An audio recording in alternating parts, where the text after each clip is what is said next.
Terima kasih kepada Terence dan juga Zaleha dan juga dalam perbincangan yang menarik tentang berita palsu bersama dengan Timbalan Menteri Komunikasi dan Multimedia iaitu Yang Berhormat Dato' Zahidi Zainul Abidin yang membicarakan tentang berita-berita palsu, dan ini adalah kementerian yang penting bagi menangani segala penyebaran berita palsu dengan penubuhannya Pasukan Respon Pantas KKMM sendiri. Tahniah buat Dato' dan juga Kementerian KKMM.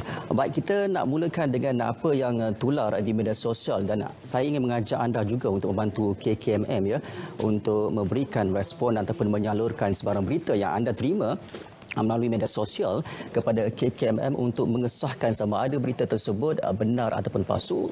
Seperti biasa, anda boleh salurkan berita tersebut ke portal sebenarnya.my. Isikan nama penuh, nombor telefon, alamat email, subjek, maklumat dan juga pastikan anda nyatakan di mana sumber anda dapat berita tersebut, WhatsApp, WeChat, Facebook, Twitter, Telegram, blog dan sebagainya, dan terus akan dapat respon pantas daripada pihak KKMM.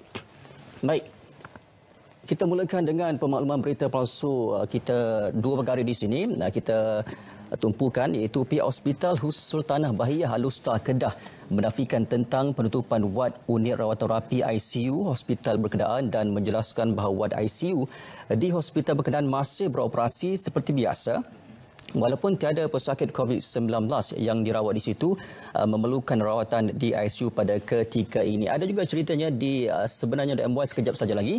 Dan perkara kedua, Majlis Keselamatan Negara MKN menafikan kesahihan mesej berkenaan tarikh pelaksanaan dan pelanjutan PKP yang kononnya dihantar oleh seorang individu yang bergelar Ketua Timbalan Pengarah di MKN.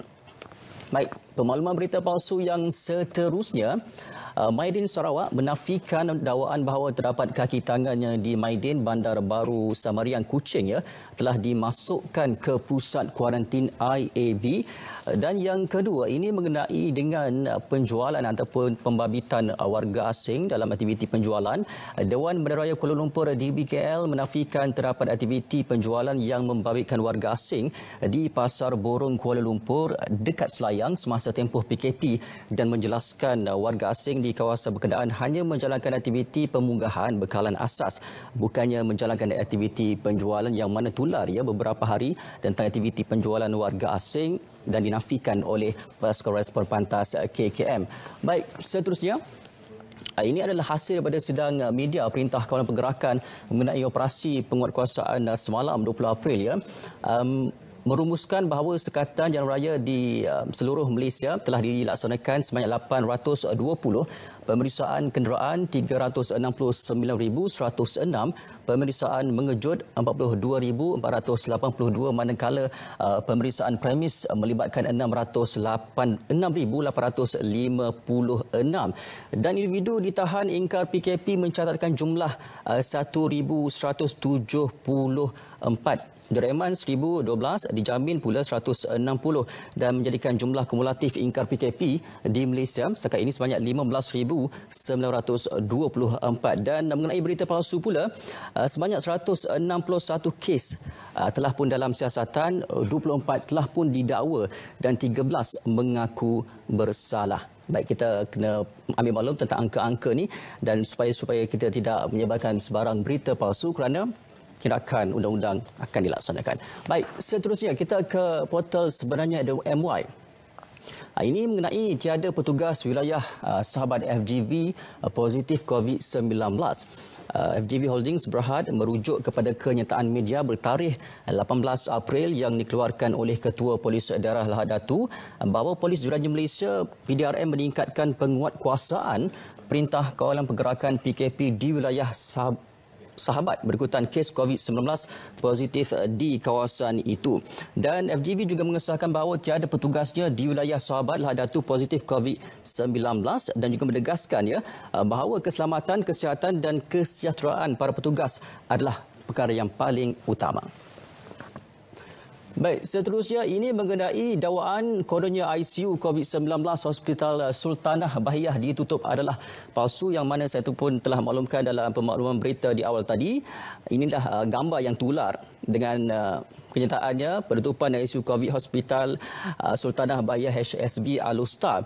Dan menurut kenyataan media Jabatan Kesihatan Negeri Kedah, bahawa video yang tular di media sosial berkaitan penutupan unit rawatan rapi ICU di Hospital Sultanah adalah palsu. Jabatan Kesihatan Negeri Kedah ingin menegaskan bahawa unit rawatan rapi ICU di Hospital Sultanah Bahiyah masih beroperasi seperti biasa, dan untuk makluman masih terdapat kes COVID-19 yang sedang dirawat di hospital tersebut walaupun tiada pesakit yang memerlukan rawatan di ICU pada ketika ini. Dan menurut kenyataan ini juga, video yang dimuat naik dalam media sosial juga telah disediakan oleh orang perseorangan tanpa pengetahuan pihak pengurusan Hospital Sultanah Bahiyah atau pihak Jabatan Kesihatan Negeri Kedah yang menimbulkan kekeliruan masyarakat.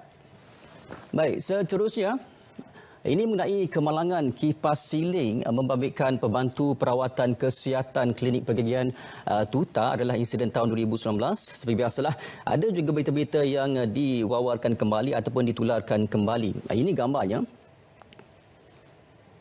Baik, menurut kenyataan media, Jabatan Kesihatan Negeri Johor merujuk kepada mesej yang sedang tular di media sosial berkaitan kemalangan yang menimpa seorang pembantu perawatan kesihatan PPK dari Klinik Pergigian Taman Ungku Tun Aminah ataupun Tuta ketika melaksanakan perkhidmatan pergigian sekolah PPS di salah sebuah sekolah di daerah Johor Bahru. Jadi JKN Johor ingin memaklumkan bahawa maklumat berkaitan adalah merupakan insiden yang berlaku pada tahun lepas iaitu April 2019 yang mana PPK tersebut telah pun pulih sepenuhnya dan telah kembali bertugas. Baik, seterusnya ini juga penting dalam keadaan kita agak kesempitan dan juga kebimbangan. Ada scammers ataupun penipu yang mengambil kesempatan ke atas bantuan-bantuan yang diberikan ataupun disumbangkan kepada rakyat Malaysia. Ini mengenai sindiket penipuan yang melibatkan pakej rangsangan dan juga bantuan oleh BNM dan industri keuangan semasa penularan wabak COVID-19.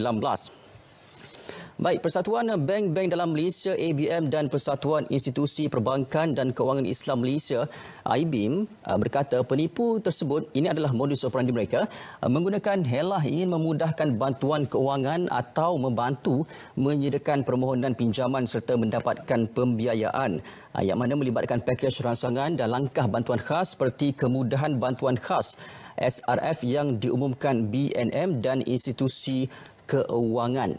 Dan pihaknya menegaskan bahawa institusi keuangan atau bank tidak melantik mana-mana orang ketiga, orang tengah ataupun ejen-ejen untuk membantu anda proses membuat pembiayaan, permohonan pembiayaan dan juga pinjaman dengan institusi keuangan. Dan bagi usahawan PKS juga, SME Bank mewujudkan satu platform dalam talian untuk anda membuat permohonan pembiayaan di imsme.com.my di mana SME membantu anda untuk memadankan permohonan anda dengan bank-bank yang tertentu yang layak dengan permohonan pembiayaan anda. Baik, seterusnya kita ke dakwaan mesej kononnya dari pihak UUM meminta dokumen peribadi pelajar bagi urusan BPN adalah palsu. Sebelum kita berhenti berehat seketika nanti, ini adalah keratan mesej yang tular di WhatsApp yang mengatakan bahawa segala dokumen, salinan IC, salinan kad metrik dan juga penyata akaun bank perlulah diserahkan kepada pihak HEP ataupun hal ehwal pelajar. Dan menurut Universiti Utara Malaysia UUM, sebaran mesej tersebut adalah palsu dan kepada mungkin pelajar-pelajar kita yang sedang berada di kampus, ini adalah salah satu bantuan daripada kerajaan one off sebanyak RM200. Jadi nak memudahkan, anda boleh terus berhubung dengan unit hal ehwal pelajar di universiti masing-masing untuk mengetahui bagaimanakah cara-cara untuk memohon bantuan BPN ini sebanyak RM200 dan jangan mudah tertipu dengan sebaran mesej yang mungkin scammers yang mengambil kesempatan di atas sumbangan yang akan diberikan kepada anda. Baik, saya daripada saluran berita RTM, anda boleh saksikan juga di TV1 dan dalam talian di myclick.rtm.gov.my. Baik, kita mulakan dan teruskan dengan hebahan aktiviti seterusnya. Ini hebahan daripada Twitter KKM Putrajaya mengenai pelancaran aplikasi My Sejahtera. KKM dengan kerjasama Official Mosti dan MKN menghasilkan aplikasi My Sejahtera dan ia pun telah selamat dilancarkan oleh Menteri Kesihatan Datuk Seri Dr. Adham Baba dan juga Menteri Mosti iaitu Khadijah Jamludin sendiri dan KPMKN Muhammad Rabin Pasir Petang semalam ya, dan ini merupakan aplikasi yang mana memudahkan orang ramai untuk membuat pengawasan penularan COVID-19 yang mana saya tunjukkan di sini. Ini adalah aktiviti-aktiviti ataupun carian yang anda boleh dapat di aplikasi MySejahtera, di mana anda boleh memeriksa kawasan di mana pesakit positif COVID-19 pernah pergi ataupun pernah lawat kawasan tersebut, dan anda boleh mengelak diri anda untuk berkunjung ke kawasan tersebut. Dan juga ada COVID-19 hotline number, virtual health anniversary yang memudahkan anda untuk menjejaki ataupun memeriksa status kesihatan anda. Baik, seterusnya. Ini dia apa yang perlu anda ambil tahu tentang mengapa perlunya kita kena duduk di rumah, iaitu kita hendak dalam usaha putuskan rantaian COVID-19. Dan kalau kita melihat kepada statistik terkini COVID-19 2-3 hari ini berada di bawah paras 100 kes baru positif COVID-19, dan semalam 36 kes, dan ini melihatkan bahawa usaha yang kita laksanakan sekarang ini sedang berjalan dan juga berada di landasan yang betul, dan kita harus memberi fokus kepada mematuhi perintah kawalan pergerakan sehingga kita menang dalam perjuangan ini. Baik, seterusnya.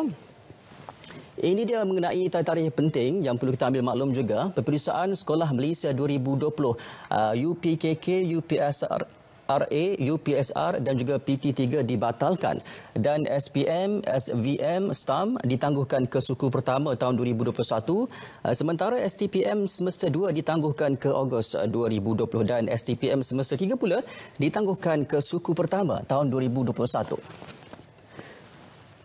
Baik, ini pula mengenai ATM, operasi mesin teleautomatik ataupun ATM yang mana dihadkan bagi membantu proses membendung penularan wabak COVID-19 ini 8 pagi hingga 8 malam sahaja ia beroperasi. Baik, seterusnya.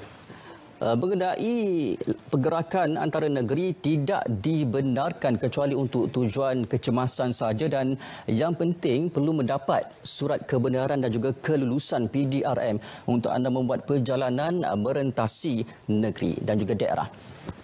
Ini pula mengenai risiko jangkitan COVID-19 yang maut adalah sangat tinggi dalam kalangan orang berusia, apatah lagi sekiranya mereka mempunyai sejarah penyakit kronik. Jadi kita perlu memberikan perhatian khusus dan juga yang mendalam kepada golongan-golongan orang warga emas dan sebagainya, kerana antara yang boleh kita lakukan adalah di sini kerap berhubung dan memberi sokongan walaupun berjauhan. Tayang kabarlah dengan ibu bapa kita yang berada di kampung sekarang ini, juga bekalkan keperluan asas harian seperti makanan, ubat dan lain-lain, dan jika perlu dapatkan rawatan segera jika sakit dan patuhi temu janji rawatan. Jangan ambil mudah tentang tahap kesihatan kita, terutamanya kepada ibu bapa kita yang sedang berada di kampung dan juga yang tinggal bersama dengan kita. Baik, saya kira itu sahaja cerapan yang kita boleh kongsikan kepada anda.